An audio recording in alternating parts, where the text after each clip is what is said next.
News को like, share और subscribe करें और ताजा खबरों के लिए बेल आइकॉन पर क्लिक। फसणारी घटना आहे।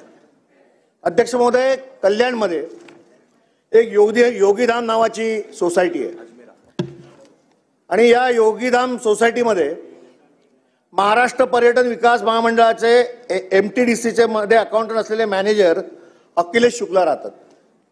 हे अखिलेश शुक्ला ज्या इमारतीमध्ये राहतात त्या इमारतीमध्ये विजय कळविट्टेकर नावाचे एक मराठी ग्रस्त राहतात। आता विजय कळविट्टेकर यांच्या घरी त्यांची पत्नी जी आहे ती आणि त्यांची मुलं ती तिकडे वावरत असताना शुक्ला यांच्या पत्नी रोज धूप लावतात म्हणून त्यांचं आपसात भांडण झालं।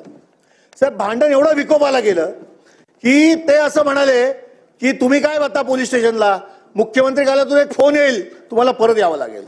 ते असं म्हणतात की तुम मराठी गंदे लोग, तुम मच्छी मटन खाते हो, झोपड़पट्टी में रहते हो, तुम मराठी नीच हो, तुम्हारी औकात नहीं है बिल्डिंग में रहने। अध्यक्ष महोदय, मराठी माणसावरती अन्याय दुसरं आणि ते असं म्हणतात, शुक्ला कोण आहेत ते शोधा, ते असं म्हणतात की मी मंत्रालयात कामाला आहे, तुझ्यासारखी 56 मराठी माणसं माझ्यासमोर झाडू मारतात। अध्यक्ष महोदय, हा मराठी माणसाचा अपमान आहे। कोण आहे शुक्ला? आणि लाल दिव्याचे गाडीवरती लाल दिवे लावून फिरतात, कधी येतात कधीही जातात आणि मराठी माणसाची गळचेपी या महाराष्ट्रात होते। अध्यक्ष महोदय, हे कोण आहेत? हे तोती आहेत का?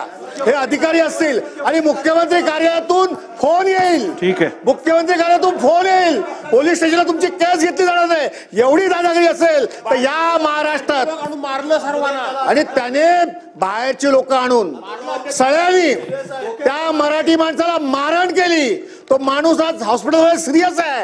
या महाराष्ट्रामध्ये जर ही परिस्थिती मराठी माणसावर असेल तर महाराष्ट्रातील मराठी माणूस हे सहन करणार नाही। अध्यक्ष महोदय, सन्माननीय सदस्य सुनील प्रभू साहेबांनी एक महत्वाचा मुद्दा उपस्थित केलेला आहे।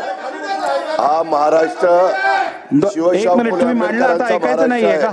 आणि या महाराष्ट्रामध्ये मराठी माणसावर कोणी अन्याय करत असेल आणि आता जी माहिती देण्यात आलेली ती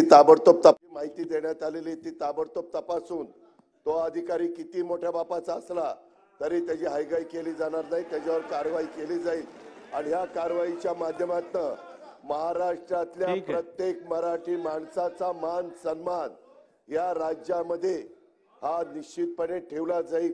अशाच पद्धतीनं प्रशासन वागेल याबद्दलची खात्री मी सभागृहाला देतो आणि त्याच्यावर तत्परतेने कारवाई करण्याच्या बद्दलचे देखील त्या ठिकाणी आदेश देईल।